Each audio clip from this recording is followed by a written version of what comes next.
in the past 2 games for sure that there's been multiple personnel groupings used at the beginning of the game. Can you just kind of talk about that and how you guys have been able to be successful with that?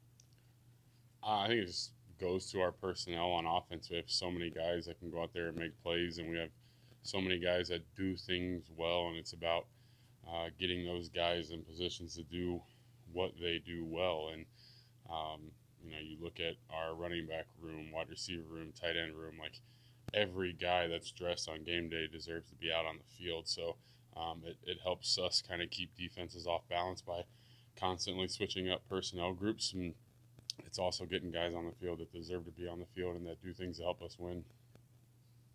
So your Twitter exchange about yards after catch, is there a misperception about your ability to get yards after catch out there? Yeah, I mean, not the fastest guy in the world, not the most elusive guy in the world, but I get the ball in my hands. If it's a third down, I'm trying to do everything I can to get to the sticks, whether that's catching a 2-yard route against the Rams and converting a 3rd and 9, or catching a 1-yard route against the Packers and getting us down inside the 5-yard line. I just, in this offense, when my number is called, I just try to do what I can to either extend the drive or put us in a situation to convert a first down.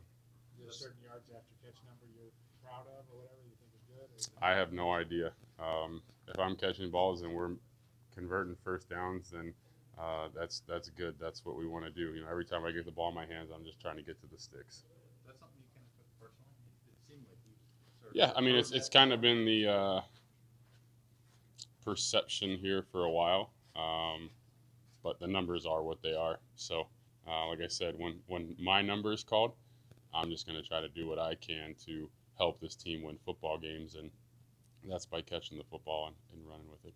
Is there any tight end that you have looked at to kind of use for footwork, not necessarily route running? Yeah. Anything, but No, I've watched a ton of Tony Gonzalez and Jason Witten, guys now that are playing.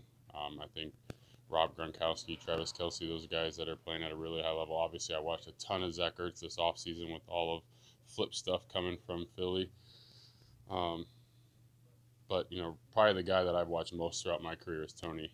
And, whether it's his fundamentals in the run game, he also wasn't this big, massive, dominant run blocker, but he was efficient. And that's what we have to be in the run game. We just have to be efficient. And then, obviously his success in the pass game speaks for itself. you mentioned the run game. How much has that been an emphasis in the tight end room, too? Yeah, I mean, it's big for us. Obviously, like I mentioned, I believe it was last week, the biggest way that we can improve our run game is by not getting behind by multiple scores, so we can actually run the football. We had some of our first explosive runs this week. A couple of those came behind the tight ends. So, it's something that we take pride in. And like I said, it's when your number is called upon, whether it be in the run game or the pass game, you just want to come through. And until you've played the tight end position or coached the tight end position, actually Todd Downing and I were having this conversation yesterday. Obviously, he's new to working with the tight ends. And he said, man, I didn't realize that you guys are really important on just about every play. You kind of just take it for granted until you're coaching the position and you're in the room. And, although we may be on the backside of a formation, a lot of times balls are turning and they're coming right to you. So if you just do a B job and you just do okay, it's going to get exposed. So, we take pride in that. It's something that, we always try to make sure that, like I said, when our number's called on, whether it's in the run game, the pass game, that we're accountable. Kind of surprising that sort of a comment coming from a guy who's No, because that's the way things go. I mean, that's the tight end position. It's just one that's kind of forgotten about. You have your offensive line, you have your receivers, you have your running backs, and usually, it's always funny. We have kind of an ongoing joke in the tight end room, even with tight end coaches. A coordinator will sit up there and he'll talk about the running backs and the receivers and the offensive line and the quarterbacks, and then we move on to the next subject. And we're just kind of the receivers and the offensive line. We just associate ourselves with both of those groups. So it wouldn't surprise me. Like I said, until you've been in our room, you have no idea, what our role is like and, the importance of it.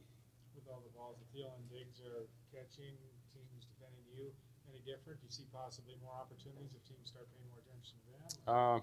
No, I mean, haven't really noticed much yet, but those guys are off to a historic start. So it's been fun to watch those guys go out and make plays in critical situations, making really big plays for us. How much do you pay attention to things like Thielen leading the league in receptions, and what is it about him that allows him to do that? For Adam, it's his consistency. He's here every day at the same time. He approaches his work the same way every day, every week.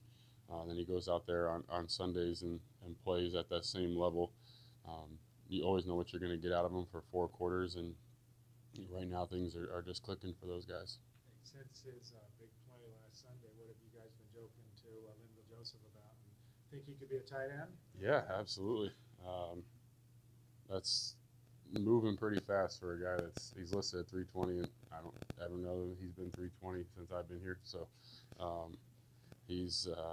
that was awesome. And when you watch the play, you got to give our guys on defense credit. Sheldon especially. The block that he made, especially the way that our game is officiated right now. He could have easily cracked back and got a penalty, but he was smart and he just got in front of the guy. And once he made that block, there was nobody that was going to catch Linville. Humanly, what do you think his weight is? His weight, it's not 320. There's no question. This is 329.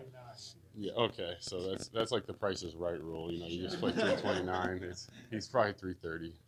Yeah. Hey, Kyle, what elements of this offense have made it so successful on play action plays? Well, that's a good question. I think our play action is successful because A, we have 2 good backs, and B, I've been in offenses before where our play action really doesn't marry up with our run game.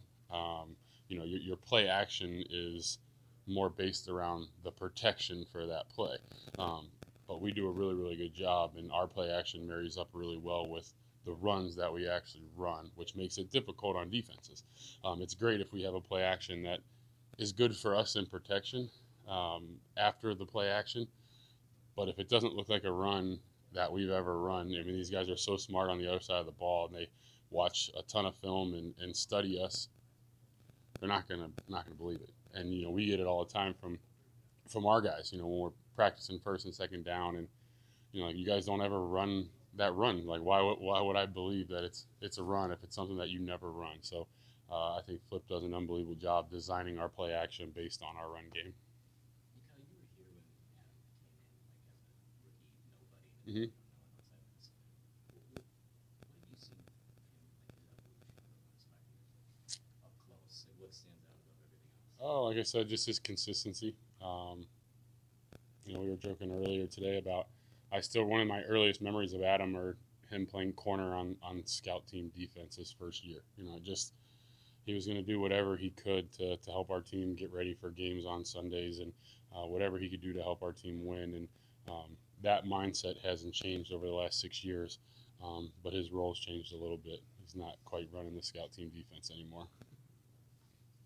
Does it seem like it's been that long since his block punt touchdown? Yeah, no, just talking about Adam doing whatever he can to help our team win. What he did for us on special teams his first couple of years. He was always a guy that we relied on special teams and made huge plays. And that punt block and recovery and touchdown is just one big moment and a ton of good plays that he had for us on special teams.